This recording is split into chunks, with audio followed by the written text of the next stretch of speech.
बहू का 9वां महीना। सुमित्रा जी की बहू रितु प्रेग्नेंट थी और अब उसकी प्रेगनेंसी का 9वां महीना चल रहा था।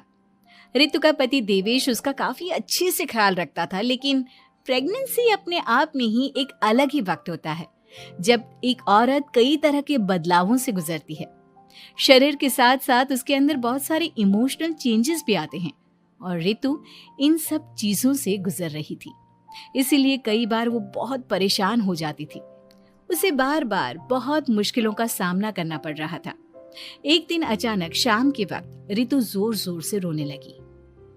अरे रितु बेटा, क्या हुआ? तुम रो क्यों रही हो? कुछ नहीं मम्मी जी, बस बहुत परेशान हो रही हूँ मैं। हाँ बेटा, वो तो मुझे भी दिख रहा है, तभी तो रो रही हो तुम। लेकिन परेशानी के पीछे की वजह तो बताओ, आखिर बात क्या है? किसी ने कुछ कहा क्या तुमसे? नहीं मम्मी जी, किसी ने कुछ भी नहीं कहा, बस ऐसे ही मेरा मन कर रहा है रोने का। अरे बेटा, ये क्या बात हुई? रोने का मन कर रहा है? अरे तुम माँ बनने वाली हो, अगर इस तरह रहोगी ना तो बच्चा भी रोने वाले नेचर का पैदा होगा। तो फिर मैं क्या करूं मम्मी जी?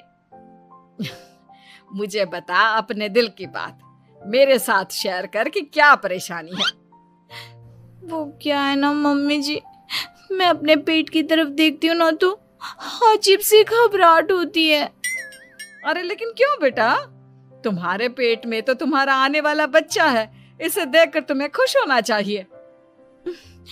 मम्मी जी वो क्या है ना, मेरा पेट इतना बड़ा हो गया है, शरीर की हालत ऐसी हो गई है तो सोच सोच कर डर लगता है कि मैं कभी फिर से पहले जैसे स्लिम और ब्यूटीफुल हो पाऊंगी क्या। अरे बेटा, ये तो कुछ दिनों की बात है, सब कुछ बिल्कुल पहले जैसा हो जाएगा। कुछ दिनों के बाद तुम्हें चिंता करने की कोई जरूरत नहीं होगी। रितु, क्या हुआ? तुम बार बार करवटें क्यों बदल रही हो? रात के 2 बज रहे हैं, सो जाओ ना अब।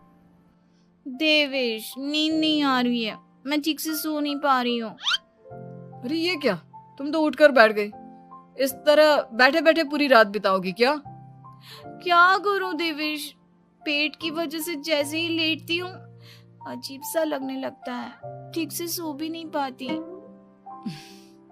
तुम एक काम करो, अपने पेट के बगल में एक तकिया लगा लो, तुम्हें ठीक से नींद आ जाएगी। वो भी करके देख लिया, अब तो लगता है जब तक बच्चा इस दुनिया में नहीं आएगा मैं ठीक से सो भी नहीं पाऊंगी। रितु, बच्चा आने के बाद कौन सा चैन की नींद सो पाओगी? कम से कम अब तो आराम कर लो। तुम सो जाओ देवेश, मैं बैठे बैठे ही अपनी नींद निकाल लूंगी। और फिर कुछ दिन के बाद सुमित्रा जी के घर पर कुछ परिचित लोग मिलने के लिए आते हैं। मम्मी जी, आप उन लोगों के साथ बैठकर बातें करिए, मैं सबके लिए चाय बना देती हूँ।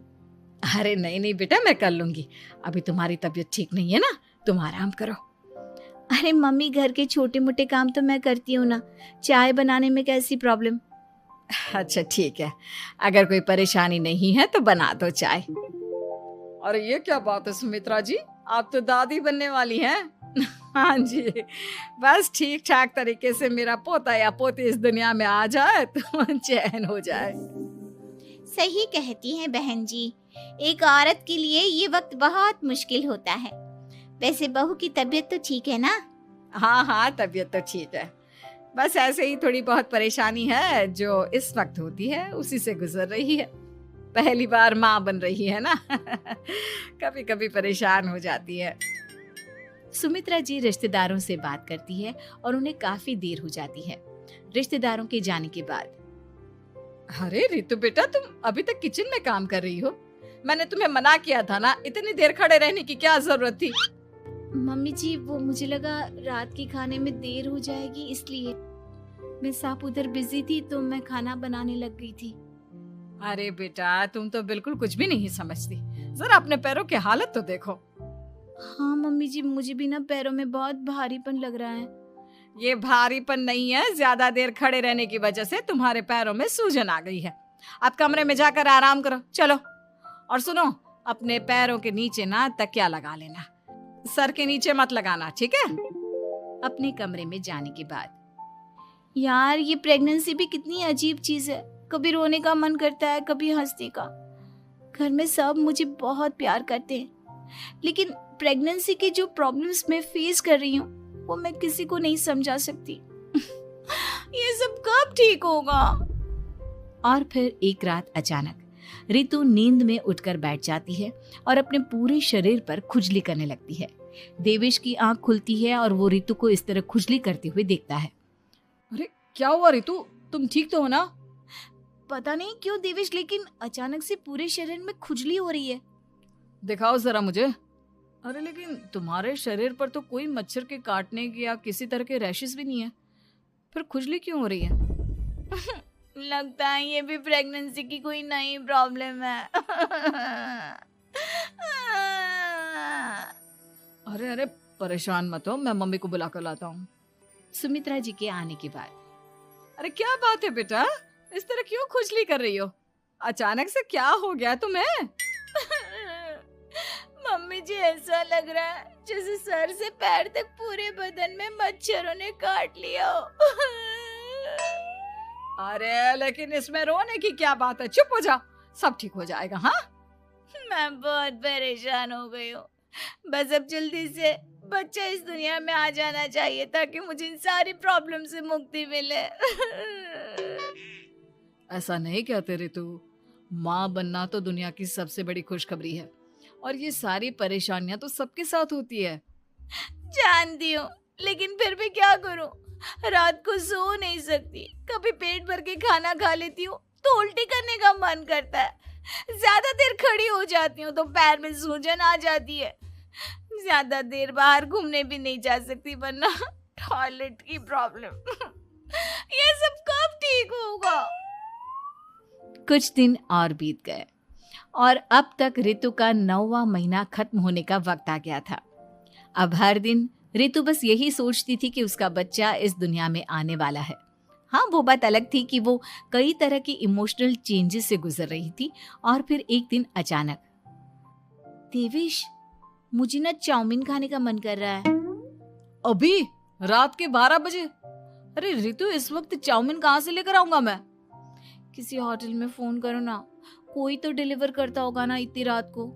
नहीं नहीं रितु, इतनी रात को कोई डिलीवर नहीं करता, तुम कल खा लेना, मैं कल तुम्हारे लिए लेकर आऊंगा। बस नहीं, मुझे अभी खाने का मन कर रहा है, मुझे अभी खाना है। अच्छा अच्छा ठीक है, एक काम करो, मैं किचन में जाकर तुम्हारे लिए मैगी बना कर लाता हूँ, क्या पता उसे खाकर तुम्हारा मन ठीक हो जाए। हाँ ठीक है। देवेश रितु को मैगी बनाकर खिला देता है, लेकिन अगले दिन अचानक से रितु की तबीयत खराब हो जाती है। क्या हुआ है बहू को? बेटा तूने कुछ उल्टा सीधा तो नहीं खा लिया ना? मम्मी वो कल आधी रात को चाउमीन खाने की बात कर रही थी तो मैंने इसे मैगी बनाकर खिला दी। अरे लेकिन एक बार मुझसे तो पूछ लेता, इसी वजह से उसे अजीब सा लग रहा है। कोई बात नहीं, वैसे भी बच्चा आने का वक्त पास आ गया है ना, इसलिए ये सब चीजें हो रही है। मेरे पेट में बहुत दर्द हो रहा है, जब से मैगी खाई है तब से पता नहीं क्या हो गया। अरे कुछ नहीं हुआ बेटा, बस कुछ दिन की बात और है, परेशान मत हो। चल हम तुम्हें ना डॉक्टर के पास ले चलते हैं। हॉस्पिटल जाने के बाद, डॉक्टर साहब मेरी बहू की तबीयत ठीक तो है ना? हाँ वैसे तो सब कुछ ठीक लगता है, डाइजेशन का प्रॉब्लम हो गया है, ऐसे वक्त में हो जाता है। प्रेगनेंसी की वजह से पेट के ऊपर बहुत प्रेशर आ जाता है, इसलिए डाइजेशन थोड़ा वीक हो जाता है। और उन्होंने रात के वक्त मैगी खा ली, इसलिए उनको ये प्रॉब्लम हो गया। डरने वाली कोई बात नहीं है। थैंक यू डॉक्टर साहब, अब हम इसका ध्यान रखेंगे। लेकिन अब रितु की डिलीवरी का वक्त पास आ गया है, आपको उनका पहले से भी ज्यादा ध्यान रखना होगा। मैंने चेकअप कर लिया है, 1 सप्ताह के अंदर रितु की डिलीवरी होने के पूरे चांस है। एक दिन अचानक किचन में काम करते करते रितु के पेट में बहुत तेज दर्द होने लगता है। देवेश, मम्मी जी जल्दी आइए।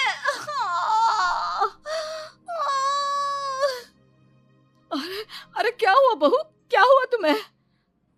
बहुत दर्द हो रहा है मम्मी, मेरे पेट में बहुत तेज दर्द हो रहा है, मुझसे खड़ा भी नहीं रहा जा रहा।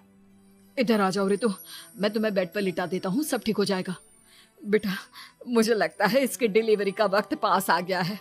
अब हमें रितु को हॉस्पिटल ले जाना होगा। वैसे भी डॉक्टर ने कहा था कि 1 सप्ताह के अंदर डिलीवरी कभी भी हो सकती है। मुझे बहुत दर्द हो रहा है, ऐसा लग रहा है जैसे मैं मर जाऊंगी। प्लीज मुझे बचा लो देवेश। अरे रितु, घबराओ मत, ऐसा कुछ नहीं होगा। हॉस्पिटल पहुंचने के बाद आप जल्दी से रितु को एडमिट करवा दीजिए और आप लोग बाहर वेट करिए। नहीं, मुझे बहुत दर्द हो रहा है। रितु, समझने की कोशिश करो, सब कुछ ठीक हो जाएगा। रितु को लेबर पेन शुरू हो गया था और वो काफी तकलीफ से गुजर रही थी। एक बच्चे को जन्म देते समय औरत जिस तकलीफ से गुजरती है उसे सिर्फ वही समझ सकती है। रितु की तकलीफ को देखकर देवेश भी काफी इमोशनल हो गया था। रितु को इस तरह चीखते देखकर उसे बहुत दुख हो रहा था, लेकिन आधे घंटे के बाद जब डॉक्टर अपने हाथ में रितु और देवेश की छोटी सी बच्ची को लेकर आया तो रितु के चेहरे पर स्माइल आ गई। रितु, ये देखो, तुम्हारी और मेरी नन्ही सी बेटी। ये तो एकदम परी की तरह दिखती है। दिखेगी क्यों नहीं, एकदम तुम पर गई है ना, इसलिए। लेकिन मम्मी, उसकी नाक तो मेरे जैसी है। अच्छा ठीक है, नाक तुम रख लो, बाकी सब मेरे जैसा। देखा रितु, तुमने कितनी तकलीफ सही, लेकिन उस तकलीफ के बदले तुम्हें भगवान ने ये छोटी सी परी दे दी। और ऐसा सब औरतों के साथ होता है। तुमने बहुत हिम्मत रखी है बेटा, और इसका नतीजा आज हमारे सामने है।